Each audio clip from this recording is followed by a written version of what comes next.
Hi, Impact family. Let me start off by thanking you so much for your patience and for your prayers over these past few weeks in particular, as we as church leadership have really done our best to hear from the Lord and to not take any steps that He's not calling us to take. I really wish there was a book or maybe a Bible study series, perhaps even a seminary class about navigating a church through a global pandemic in the 21st century. Unfortunately, those do not exist, so we're doing our best to hear from Jesus. I also want to thank you guys for remaining so incredibly engaged over these past couple of months as we've done our best to reach out to people, to continue to be the church and help those in need. And whether it's collecting gift cards, even bags of dog food, or giving blood, you guys have stepped up and continue to reach out and show the world the love of Christ. So thank you so much for that. We have demonstrated clearly that while our facility has not been open, Impact Church has certainly not been closed.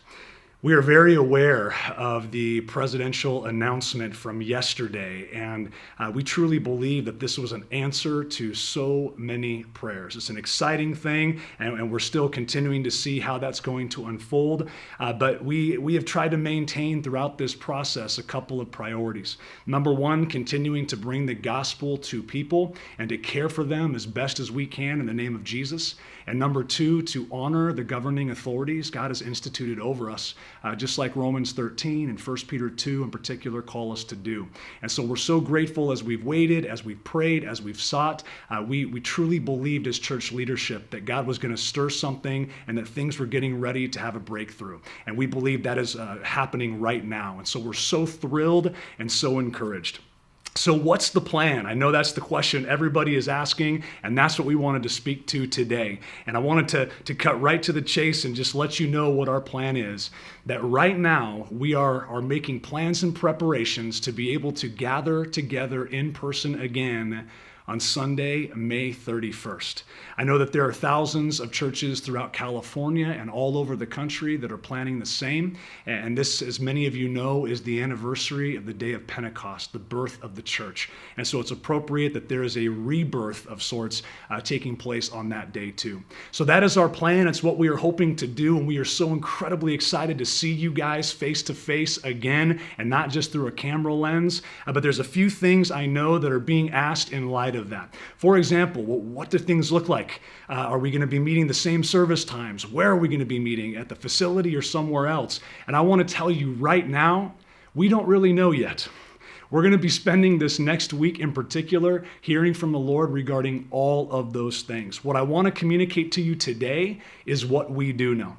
We do know that when we gather, we're going to do everything possible to maintain conformity to CDC guidelines to protect the most vulnerable among us. We're also aware that Governor Newsom has announced he's going to be issuing some revised parameters for churches reopening as soon as Monday, this coming Monday. And so we're going to be looking at all of these things as well as what some other churches are doing to make sure that we are caring for people, protecting them, and doing our part to keep things safe and not spreading this virus. And so that is a priority for us. What that means is that there are conversations that we are still in process of having with our city leaders. I've been on the phone back and forth with several of them trying to figure out where is the best place to meet, what time is the best place to meet, how we make sure that all those guidelines are being followed. And so we covet your prayers as we continue to seek the Lord for that and ask that you guys support us and pray with us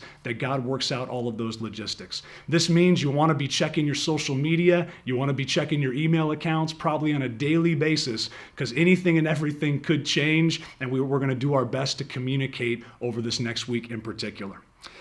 That's what it comes down to when it comes to our plan and exactly what we're going to be doing. Now, all of that being said, there's one more thing I wanted to set in front of us today as a church. We believe that God is not wasting this time. We know things have been incredibly unsettled, that there's been a lot of inconveniences taking place when it comes to how we normally do things. But as a church, we say often, right, that it's not about Sundays. It's about so much more as followers of Christ representing Him in this world. And we as a church have a mission to make disciples who live and love like Jesus. And we know that can't happen just by a Sunday morning worship gathering.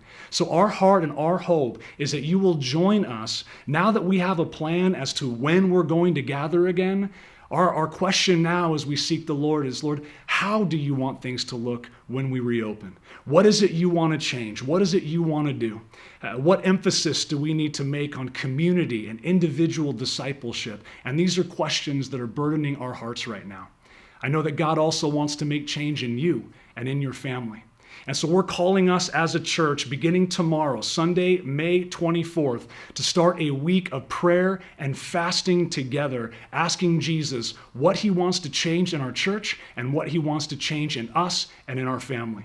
You can fast a meal every day. You can fast your social media access. You can maybe fast television in the evening to use that time to spend with Jesus and to hear from him. And so we hope you'll join us in that. Again, stay tuned for more information.